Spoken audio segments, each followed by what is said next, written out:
जी अस्सलाम वालेकुम, मैं सिंगर नजमी खान, मेरे साथ है ढोलक नवाज मोहम्मद अली खान साहब। आज एक बहुत प्यारा सॉन्ग मुझे ज़ाती तौर पे पसंद है, नसीबो मैडम का, और मैं उन्हीं को डेडिकेट करता हूँ। उम्मीद है कि आपको भी पसंद आएगा।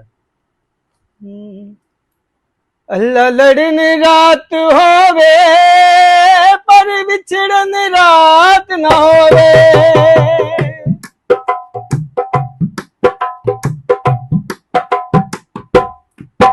अल्लाह लड़न रात होवे पर बिछड़न रात ना होवे।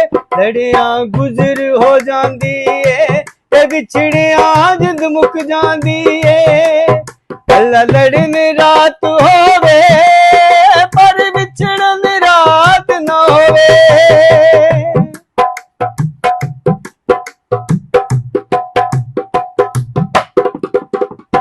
जानी दिलां दे जदों अखियां तो लुक दे, सजना जुदाई वाले पैने नहीं मुक दे।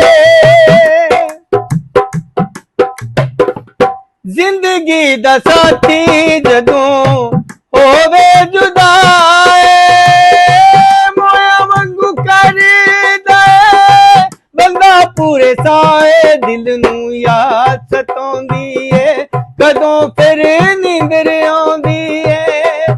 अल्लाह लड़न रात होवे पर बिछड़न रात ना होवे।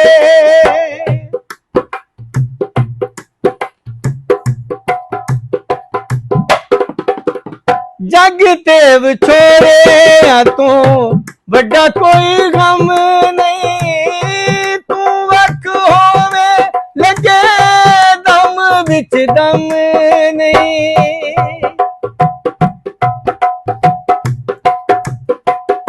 लगियां दा दारू माया कितों नहीं मिलदा, तेरा विछोड़ा पिंदा लो साडे दिल दा।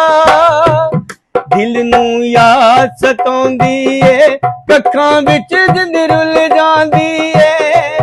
अल्लाह लड़न रात होवे पर बिछड़न रात ना होवे। लड़िया गुजर हो जांदी है ते बिछड़िया जिंद मुक जांदी है। अल्लाह लड़न रात होवे पर बिछड़न रात ना होवे। अगर ये सॉन्ग आपको पसंद आया तो वीडियो को लाइक करें, शेयर करें और चैनल को सब्सक्राइब करके बेल आइकन का बटन दबाना ना भूलिएगा। अल्लाह हाफिज।